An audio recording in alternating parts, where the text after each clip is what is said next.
चांदनी जैसे ही अपने घर पहुंची तो फ्लावर पॉट में ताजे फूल लगा रही उसकी चाची उसे देखते ही बोली, अच्छा हुआ तू टाइम पर आ गई, जाकर जल्दी से रेडी हो जा और कोई अच्छे से सलवार कुर्ती पहनना।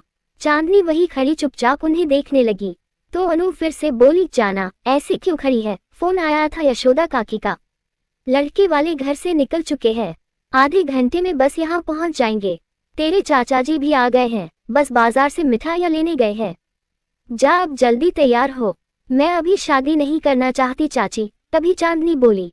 अनु ने नजरें उठाकर उसकी ओर देखा और फिर उसके पास आकर बोली, चांदनी बच्ची नहीं है तू, शादी की उम्र हो गई है तेरी, हर काम वक्त रहते कर दिया जाए तो अच्छा होता है, और वैसे भी आज सिर्फ वो लोग तुझे देखने आ रहे हैं, आगे बात तभी बढ़ेगी जब हमें सब कुछ ठीक लगेगा और तुझे लड़का पसंद आएगा।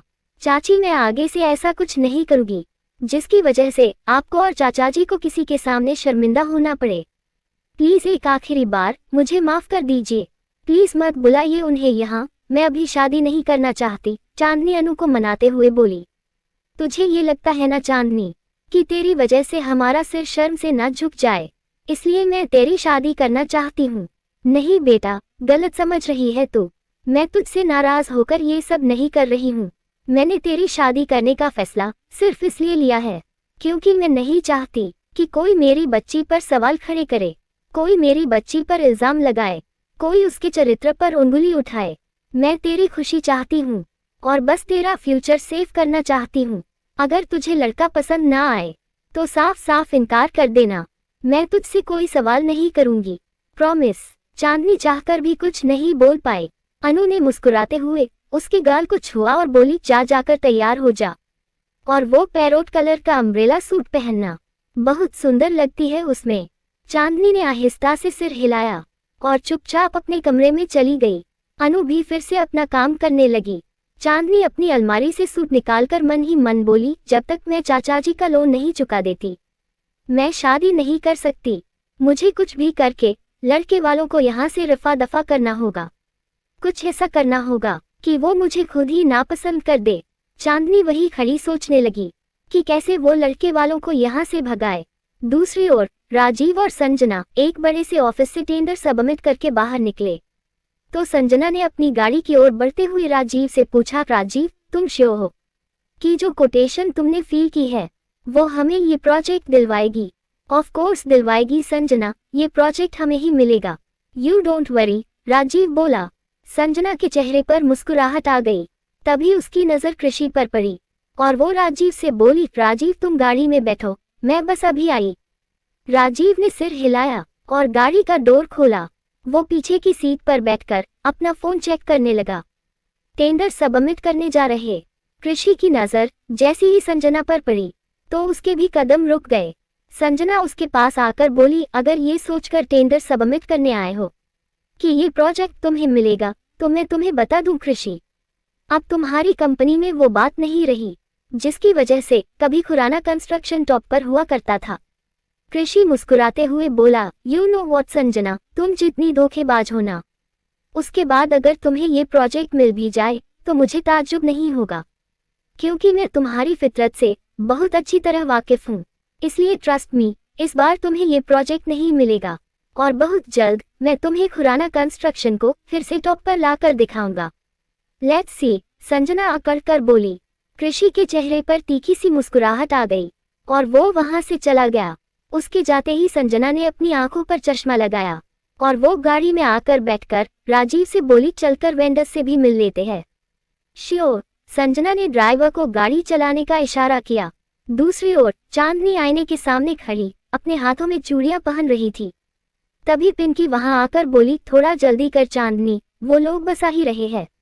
उसकी आवाज सुनते ही चांदनी भनभनाती हुई उसके पास आई और उस पर भर कि आजकल मेरी लाइफ में जितने भी स्यापे हो रहे हैं ना पिंकी, वो सब तेरी वजह से हो रहे हैं, मेरी वजह से। मैंने कहा था तुझे जेम्स बॉन्ड बनने के लिए, खुद तो उल्टी खोपड़ी की है और इल्जाम मुझ पर लगा रही है, गधी। पिंकी भी उस पर भड़की। चांदनी का गुस्सा और बढ़ गया। हाँ, मुझे तो किसी पागल कुत्ते ने काटा हुआ है ना, तभी तो सबको मैं पागल लग रही हूँ। अमित, चाची, राजीव, सबको मैं ही तो पागल लगती हूँ।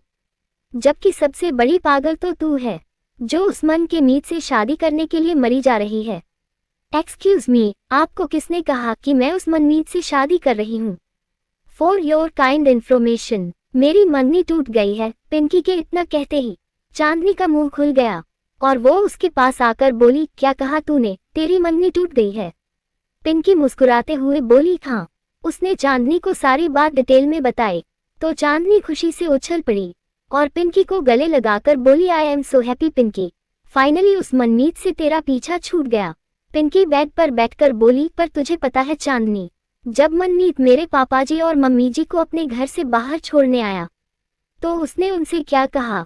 क्या कहा? चांदनी ने उसके बगल में बैठकर पूछा तो पिंकी ने उसकी ओर देखा और फिर उदास होकर बोली, उसने पापाजी से कहा कि वो मेरी शादी अमित से कर दे क्योंकि मैं उससे प्यार करती हूँ। क्या? पर उससे ये बात कैसे पता चली कि तू अमित से प्यार करती है? कहीं तूने तो उसे अमित के बारे में नहीं बता दिया? चांदनी ने आंखें बड़ी बड़ी करके पूछा। पिंकी तुरंत बोली, नहीं चांदनी, तेरी कसम, मैंने उससे अमित को लेकर कभी कोई बात नहीं की और तू मुझे अच्छे से जानती है, मैं अपने दिल की बात किसी से नहीं कह पाती हूँ। एक बस तू ही है जिसे मेरे दिल का हाल पता होता है। उसकी बातें सुनकर चांदनी सोच में पड़ गई और मन ही मन बोली, मुझे ऐसा क्यों लग रहा है कान्हा जी, जैसे मनमीत कोई बहुत बड़ा खेल खेलने जा रहा है। जहां तक मैं उसे जानती हूँ वो अपने प्लान पर पानी फिरते देख चुप तो नहीं बैठ सकता। हो ना हो, कुछ तो बहुत बड़ा उसके दिमाग में चल रहा है। मुझे ये बात राजीव को बतानी चाहिए क्योंकि फिलहाल एक वही है जो मुझे समझते हैं। अब तुझे क्या हुआ है? किस सोच में पड़ गई? तभी पिंकी ने पूछा।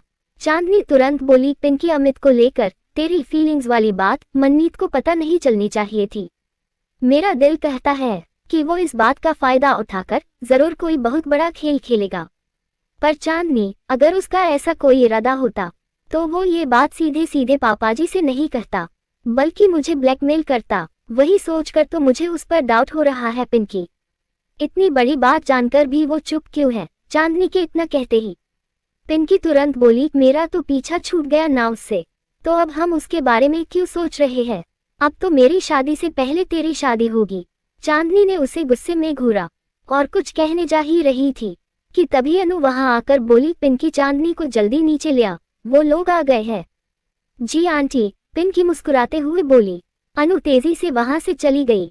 चांदनी पिंकी को देखकर बच्चों की तरह मुंह बनाकर बोली, पिंकी, मुझे अभी शादी नहीं करनी है, अभी तो मुझे चाचा जी की मदद करनी है, राजीव से अपने सपनों के बारे में जानना है, अमित की बारात में डांस भी करना है, तेरी शादी में अपने हाथों में मेहंदी भी तो लगानी है। उसकी बातें सुनकर पिंकी को हंसी आ गई और वो उसे साइड से हक करके बोली, सिर्फ देखने आ रहे हैं, शादी नहीं है आज तेरी, जो इतनी ओवर हो रही है। चांदनी ने फिर से मुंह बना लिया तो पिंकी उसकी बांह पकड़कर बोली, चल। चांदनी को ना चाहते हुए भी उसके साथ जाना पड़ा। नीचे ड्राइंग रूम में मेहमानों के साथ चांदनी के चाचा चाची और पिंकी के पेरेंट्स भी बैठे हुए थे। आर्यन बेटा, आपने बताया नहीं कि आप करते क्या हो? धीरज ने पूछा तो सामने बैठा आर्यन बोला, जी मैं एक सॉफ्टवेयर इंजीनियर हूँ। अभी कुछ महीनों पहले ही मुझे एक मल्टीनेशनल कंपनी से 1 करोड़ का पैकेज मिला है। ये तो बहुत अच्छी बात है बेटा, बहुत बहुत बधाई हो आपको। धीरज मुस्कुराते हुए बोले तो उस लड़के की माँ भी बोली, दुबई की कंपनी है, ज्वाइन भी कर लिया है मेरे बेटे ने। इसके पापा की भी खुद की एक कपड़ों की दुकान है, इसलिए हम दोनों इसके साथ दुबई रहने नहीं जा सकते। बस इसलिए चाहते हैं कि जल्द से जल्द इसकी शादी हो जाए क्योंकि बेचारा परदेश में अकेला परेशान हो जाता है। हाँ बहन जी, ये तो सही कहा आपने, इतने बड़े शहर में अकेले रहना कितना मुश्किल होता होगा, घर का खाना भी नहीं मिल पाता होगा वहाँ तो। तभी प्रीतो बोली, सब बातें कर रहे थे पर आर्यन की नजरें चांदनी को ही तलाश रही थी। वो ड्राइंग रूम में लगी उसकी तस्वीरें देखकर उसे अपने सामने देखने के लिए बहुत बेचैन था। तभी धीरज अपनी पत्नी से बोले, अनुपमा, चांदनी को बुलाओ। अनु उठकर जा ही रही थी कि तभी उसकी नजर ऊपर सीढ़ियों से नीचे आ रही चांदनी और पिंकी पर पड़ी। वो मुस्कुराते हुए बोली, वो लीजिए, चांदनी आ गई। उसके इतना कहते ही सबने नजरें उठाकर उसकी ओर देखा। आर्यन ने जैसे ही चांदनी की ओर देखा तो वो उसे देखता ही रह गया। उसके पेरेंट्स भी चांदनी को देखकर बहुत खुश हुए। उसकी माँ ने तुरंत इशारा करके आर्यन से जानना चाहा कि उसे चांदनी कैसी लगी। आर्यन हल्के से मुस्कुरा दिया। चांदनी के सबके बीच आते ही धीरज उससे बोले, आओ बेटा, मेहमानों को नमस्ते करो। चांदनी ने तुरंत अपने हाथ जोड़कर सबको नमस्ते किया तो आर्यन की माँ उठकर उसके पास आई और बोली, आओ बेटा, मेरे पास बैठो। चांदनी कुछ नहीं बोल सकी, बस चुपचाप उनके साथ बैठ गई। दूसरी ओर राजीव एक कंस्ट्रक्शन साइट पर खड़ा वहां के इंजीनियर से बातें कर रहा था और संजना उसके पास खड़ी उसे देखकर मुस्कुरा रही थी। वो मन ही मन बोली, इस बात में तो कोई शक नहीं है कि राजीव बहुत टैलेंटेड है, अपने काम के लिए भी हमेशा सीरियस रहता है। शायद यही वजह है कि इतने कम दिनों में इसने मेरे ऑफिस में राजवीर की जगह ले ली है। अब मुझे खुद पर काबू रखना होगा, कहीं मेरा गुस्सा इसे भी मेरा ऑफिस छोड़ने के लिए मजबूर ना कर दे। तभी राजीव के फोन की बेल बजने लगी। खुराना कंस्ट्रक्शन से नितिन का नंबर देखकर उसने कॉल रिसीव की। Hello mister Rajiv, I hope कि आपने मेरा नंबर अपने फोन में सेव किया हुआ होगा। दूसरी ओर से नितिन बोला, ऑफ कोर्स सेव किया हुआ है मिस्टर नितिन। कहिए कैसे कॉल किया आपने? मैंने आपको गुड न्यूज़ देने के लिए कॉल किया है मिस्टर राजीव। आप कल अपने डॉक्यूमेंटेशन के लिए आ जाइए ताकि आपको आपका ज्वाइनिंग लेटर मिल सके। मंडे से आपको खुराना कंस्ट्रक्शन ज्वाइन करना है। राजीव मुस्कुराते हुए बोला, आपने मुझे ज्वाइनिंग देने में बहुत देर कर दी मिस्टर नितिन, क्योंकि मैंने Kapoor group of companies join कर ली है। अब मुझे खुराना कंस्ट्रक्शन ज्वाइन करने में कोई दिलचस्पी नहीं है। Thanks for this offer. इतना कहकर राजीव ने कॉल डिस्कनेक्ट कर दी। संजना ने तुरंत आगे आकर पूछा, तुम खुराना कंस्ट्रक्शन ज्वाइन करने वाले थे? हाँ संजना, आपकी कंपनी ज्वाइन करने से पहले मैंने खुराना कंस्ट्रक्शन में इंटरव्यू दिया था। मैं उनके कॉल का वेट भी कर रहा था, पर फिर आपकी कॉल आ गई और मैंने आपका ऑफर एक्सेप्ट कर लिया। राजीव की बातें सुनकर संजना 2 पल के लिए सोच में पड़ गई, पर फिर बोली, देखो राजीव, मुझे एक फ्रेंडली एटमॉस्फेयर में काम करना ज्यादा पसंद है। इसलिए शायद तुमने देखा भी होगा कि मेरा ज्यादातर स्टाफ मुझे मेरे नाम से बुलाता है। इसलिए मैंने तुमसे भी कहा था कि तुम मुझे संजना कहकर बुलाया करो, तो आपको संजना ही तो कह रहा हूं मैं। तभी राजीव बोला। संजना के चेहरे पर मुस्कुराहट आ गई। मुझे अच्छा लगेगा अगर तुम मुझे मेरे नाम के साथ तुम कहकर बुलाओगे। तुम्हारी बॉस के साथ साथ तुम मुझे अपनी दोस्त भी समझो। इससे हमारा साथ में काम करना बहुत ही ज़्यादा हो जाएगा।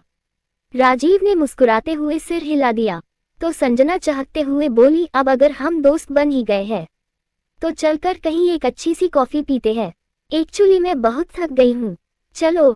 राजीव अपना हाथ आगे की ओर बढ़ाकर बोला। संजना आगे चल दी। इधर अनु चांदनी से बोली, चांदनी, आर्यन को अपना रूम दिखाओ। चांदनी ने तुरंत अपनी चाची की ओर देखा। उसे गुस्सा तो बहुत आया, पर वो चाहकर भी कुछ बोल नहीं सकी और उसने आहिस्ता से अपना सिर हिला दिया। आइए, चांदनी आर्यन से बोली। आर्यन उठकर उसके साथ जाने लगा तो अनु फिर से बोली, आर्यन को टेरेस पर भी ले जाना। वहां तुमने जो प्लांट्स लगाए हैं वो दिखाओ इसे। मैं तुम दोनों की चाय वही भिजवा देती हूँ। छत पर ले जाकर धक्का ना दे दूं इसे, चांदनी मन ही मन बोली और फिर सीढ़ियों की ओर बढ़ने लगी। आर्यन भी उसके पीछे ही चल दिया। दोनों चांदनी के कमरे में आ गए। रूम में आकर चांदनी तो कुछ नहीं बोली, पर आर्यन नजरें घुमाकर रूम देखने लगा। रूम में बेड के सिरहाने पर सफेद रंग के पर्दे लगे हुए थे और उन पर्दों पर लाइटिंग भी की हुई थी। सामने की दीवार पर मधुबाला, दिलीप कुमार, राज कपूर, विनोद खन्ना और नरगिस के साथ राजेश खन्ना और मीना कुमारी के छोटे छोटे पोस्टर लगे हुए थे, जिनके बीच में शाहरुख खान का बड़ा सा पोस्टर लगा हुआ था। उन्हें देखकर आर्यन ने पूछा, लगता है पुरानी फिल्मों की शौकीन है आप? चांदनी ने आहिस्ता से हाँ में अपना सिर हिलाया और बोली, जी, पुराने गाने और पुरानी फिल्में बहुत पसंद है मुझे। और क्या पसंद है आपको? आर्यन ने फिर से पूछा तो चांदनी मन ही मन बोली, ये तो हद है, अब इसके बेतुके सवालों के जवाब देने पड़ेंगे मुझे। मेरी पसंद नापसंद ऐसे पूछ रहा है जैसे इसे आज ही मुझसे शादी करनी है। लेखिका कविता वर्मा। अगर आपको मेरी लिखी कहानियाँ पसंद आ रही है और आप इस कहानी को आगे भी पढ़ना और सुनना चाहते हैं तो मेरे चैनल को लाइक करें, शेयर करें और आज ही सब्सक्राइब भी करें। Thank you for watching this video.